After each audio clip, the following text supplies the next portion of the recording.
انا هنا بقى كنت نضفت المطبخ خالص وجمعت كل الحاجات اللي مفروض ان هي تتغسل وحطيتها هنا. فالدنيا هنا بقى كانت اتقلبت خالص. بدأت ان انا اول حاجة هفك التشابك ده عشان خاطر ان انا ابدأ ان انا اغسل والدنيا تكون فاضية جنبي كده. اول حاجة لو انت اول مرة تشوف القناة ما تنسوش تشتركوا وتحطوا لايك حلو. بدأت بقى اول حاجة بقى ان انا اشوف الحاجات اللي المفروض ان انا ارميها، بدأت ان انا ارميها، والكوبايات بدأت ان انا احطها كده على جنب عشان افضي الحتة دي المفروض المكان اللي انا بغسل فيه. بدأت بقى ان انا اجيب كمان الصابون والسلك وبدأت ان انا احط مية علشان خاطر افكك السلكة كده. وبدأت اول حاجة بالكوبايات، بدأت ان انا اغسلها كلها. كانت في برضو كوبايات قهوة وكوبايات كبيرة بس ما كانتش فيها حاجة لازقة يعني الحمد لله، كانتش لازقة زي كل مرة. فغسلتها على طول. وبدأت كمان ان انا اغسل الطبق ده، كان طبق صغير كده في الجنب فبدأت بيه على طول.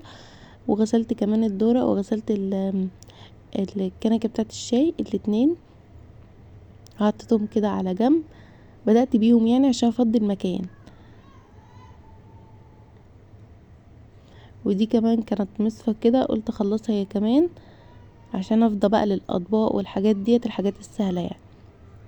بدأت بقى ان انا اشوف فيهم كده اول باول.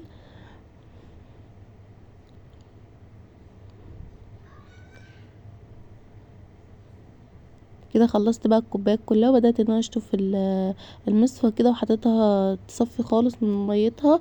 وغسلت كمان الكنكة والدورق دوت. وكده يبقى انا يعتبر فضيت 3/4 المكان اللي كان جنبي. وبدأت بقى بالاطباق.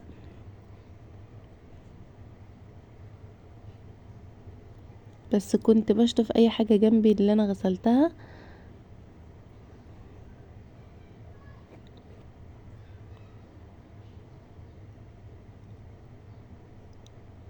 انا بقى بدأت ان انا اغسل الاطباق بتبقى سهلة شوية عليا.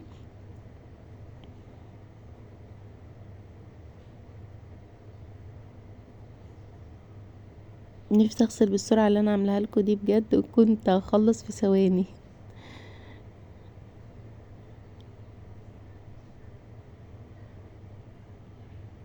بدأت بقى ان انا اجيب كل الاطباق اللي في الحوض واخلص منها الاول عشان يبقى كده برضو فضيت مكان كبير يعني.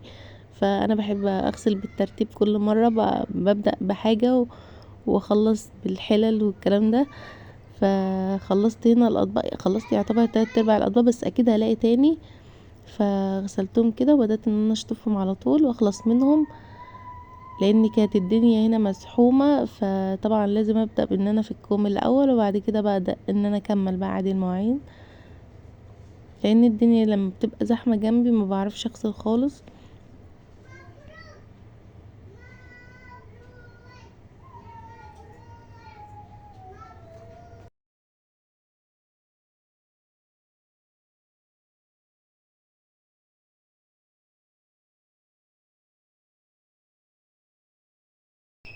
هنا بقى كنت خلصت الاطباق فبدأت ان انا اغسل اول حاجة الغطا بتاع الحلل كده. بدأت ان انا اغسله الاول واخلص منه برضو ويبقى فضيت مكان. غسلته كده من جوه ومن بره بحلقة دائرية كده عشان اوصل لكل حاجة جوه.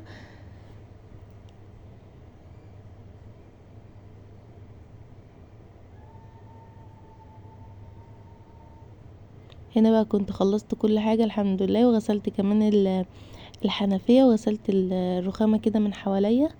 بدأت بقى ان انا اصفيها من المية وغسلت كمان الحوض والحمد لله كده خلصت. هبدأ بقى ان انا اعمل معاكم تتبيلة اللحمة. اللحمة مشوية عاوزين تسووها على الجريل عاوزين تسووها على اي حاجة بتبقى طعمها حلو جدا التتبيلة دي. فقلت اشاركها برضو معاكم. وانا كنت بغسل الحنفية تاني وشطفتهم كويس اوي. هنا بقى كنت بوريكم ان معايا جزء من اللحمة كده. دي اللحمة اللي بتتشوي على طول على الفحم او بتتشوي على الجريل مفيش مشكلة. يعني دي مخصصة للشوي على الجريل بقى على الطاسة تيفال اي حاجة انتوا حابينها. بدأت هنا ان انا اول حاجة اقطعها حلقات دائرية. اقطع كل الكمية حلقات دائرية وتكون رقيقة مش تخينة قوي علشان خاطر تبقى سهلة معايا ان انا اشويها.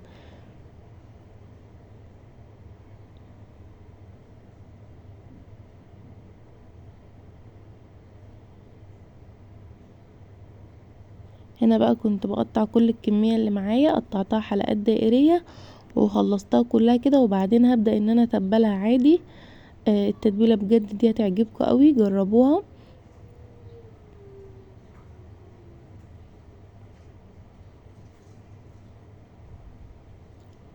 اول حاجة معايا هنا بصلة متوسطة الحجم، بدأت ان انا ابشرها على الناعم خالص، علشان انا عاوزة ابشرها على الناعم عشان تنزل ميتها. هنحتاج المية بتاعة البصل في التتبيلة، بتدي طعم حلو جدا في التتبيلة. بدأت ان انا اخلصها اول حاجة كده وبشرتها على الناعم خالص.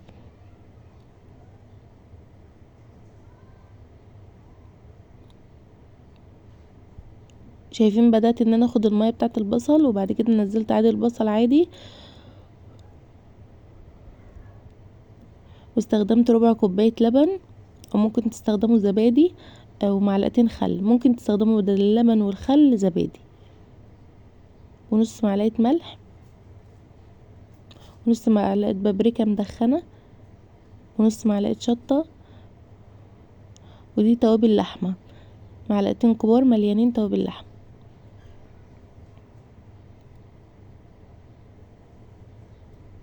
واستخدمت كمان كاتشب، معلقتين او 3 كاتشب، تدي طعم حلو جدا برضو للتتبيلة، وقلبتهم كويس اوي مع بعض. بعدين بقى جبت اللحمة، بدأت ان انا ارصها فيها وسبتها يوم كامل في التتبيلة دي، وبعدين سويتها عادي. ممكن تسووها بقى على طاسة تيفال او جريل او على الفحم زي ما انتوا حابين، بس هي بتستوي بسرعة لان اللحمة دي مخصصة لكده، مش لحمة سلق. بدأت بقى ان انا ارصها كده في التتبيلة من فوق ومن تحت كويس قوي عشان تاخد من طعم التتبيلة، وسبتها في التلاجة يوم كامل وبس كده.